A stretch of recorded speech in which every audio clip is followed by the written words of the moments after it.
I finally made some hangers to hang my helmets on the wall, which is very helpful because they're usually just sitting here on my bench. Thanks, Joe.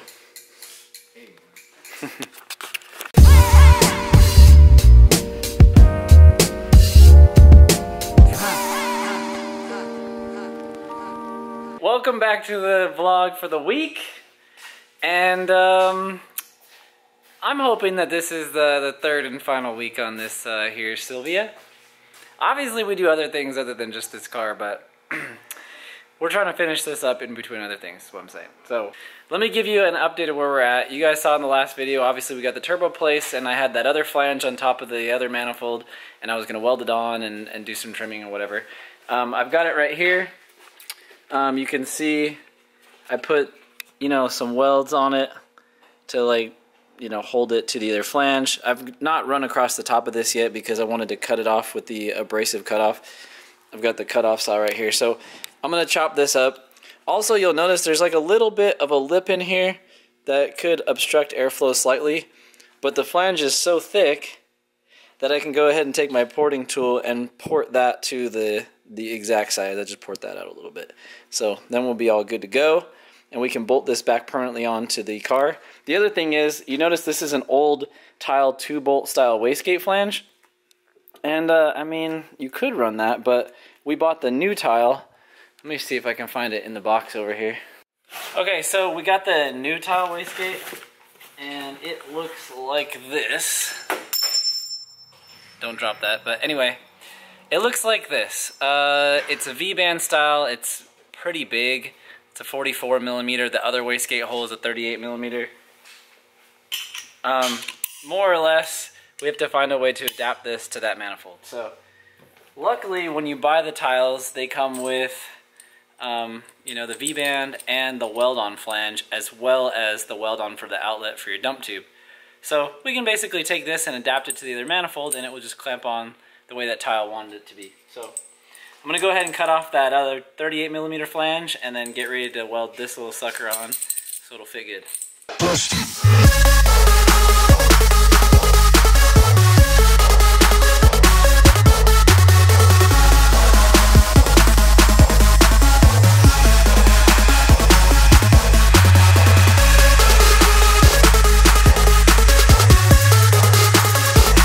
Okay, I'm just about done modifying this manifold so I can finally bolt it on the car and not mess with it anymore. I went ahead and figured out how to get the wastegate to fit and everything and welded the flange on for that. I'll show you right quick. And basically from here I can bolt it on and start plumbing other stuff. But yeah, it worked out really good. I just cut the other flange off and basically just welded this flange on, and now the 44 will fit right there.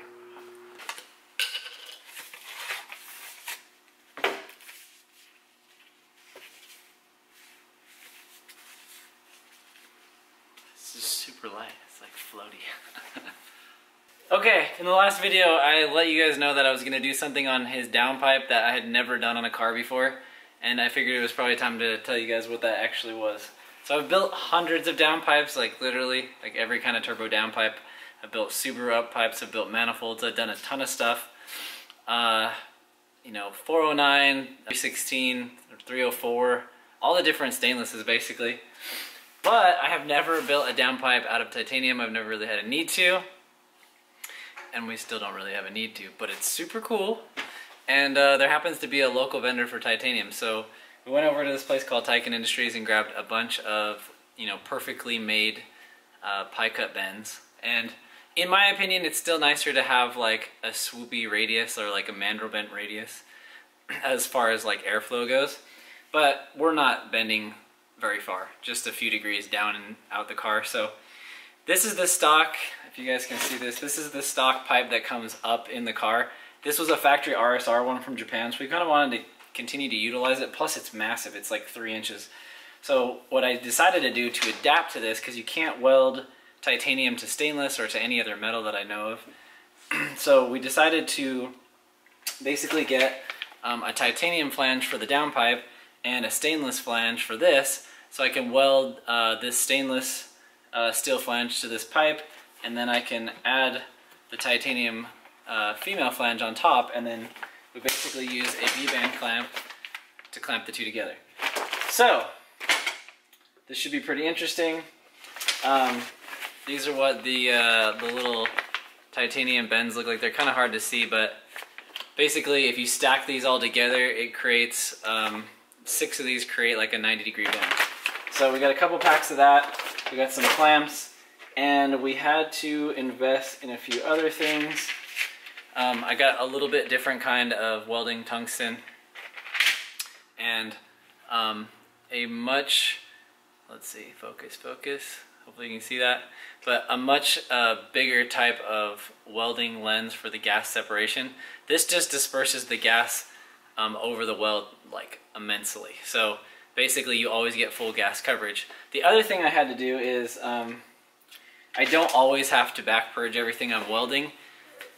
Most of the time back purging is for something that either needs to be super strong or the weld needs to be dead smooth on the inside. And for just, you know, basic slip over fittings, there's really no, you're not going to ever see the inside and it's totally covered, and it just depends on the application. But for this application, we want the inside to be as nice as possible to look like it's welded just like the outside.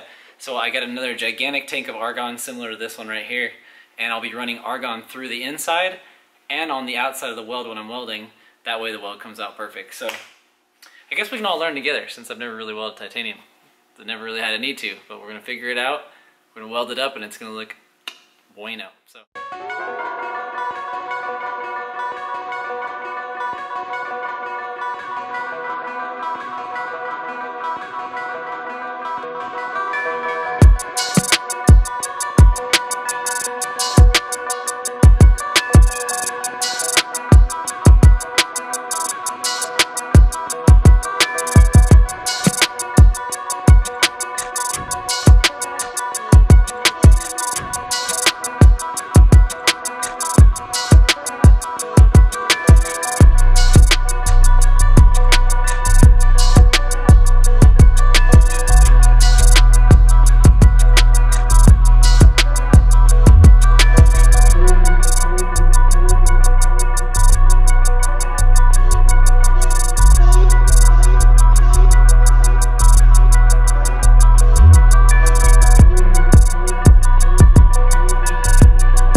Up all this pipe for the Silvia today, which is like a lot of cutting and fitting. Obviously you saw a bunch of it in the last couple of shots, but we are to the last couple of parts. We just welded up the blow-off valve flange, so that way we can mount this in there. We've moved the power steering completely and relocated it, and it'll be sitting up in this front corner. And I've got one more vacuum line that I need to weld on for the idle bypass. And then we're pretty much done. So we actually will have all the intercooler piping finished. So I'll show you guys what it looks like assembled on the car in just a minute. Okay, we got the piping all on, and Jose was just fitting up some of his the vacuum lines that go to the boost controller. The lucky thing is we're able to set this thing up on kind of a low wastegate spring. What did we end up picking? 4.8, I believe. 4.8? 5.8? So we've got it set up on just about 6 pounds, and that should be really, really good for not overpowering the car in low gears. You know, a lot of times people turbo these cars and they get into first gear and it immediately spins tires and just puts too much power down. We'll be able to regulate up from the 4 psi. A lot of people aren't aware that the wastegate regulates your lowest point by the spring, so you kind of want to make sure you don't put too heavy of a spring in, because you can't go down without changing the spring again. You can only go up with the boost controller, but if you have a really good like PWM style boost controller, I mean, you can go pretty much all the way up, so it's really not a concern. Man, I'm happy about how this came out. We got to put the battery back in, run a few more hoses. We got to run to the store and see if we can get some more lines and fittings. We're trying to put the factory reservoir for the power steering back right in this area. And if that works, I will be very happy. Then it's just basic stuff, you know, put the lights back in and put the bumper back on, and we have to build the last piece of exhaust, which will be the most exciting thing that I've done on this entire car. So I saved it till the end. So it's getting pretty late, and we went to the store trying to get a few hoses. I don't think we were gonna get those kind of hoses at like a regular store, so I'm gonna go ahead and call it for the week. I was really hoping to have this done in this part 3 video, but you know, cars, you just can never really predict what's gonna happen. So I am extremely happy with everything so far. As you probably saw in the last clip, you know, we got all this stuff done. I have to do the downpipe, the titanium downpipe, and once we fire it up, we'll have to address any kind of like leaks or problems that we have. Make sure it's good and ready to go.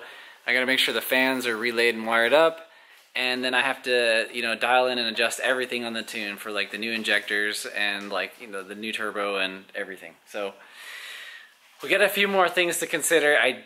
The week's over, so we didn't quite get it done, but stay tuned if you like, you know, 240s or Silvias or CA18s or just generally hanging out with us. And we'll see you guys in the next video for the finishing titanium downpipe and the dyno tune. Alright guys, see you next time.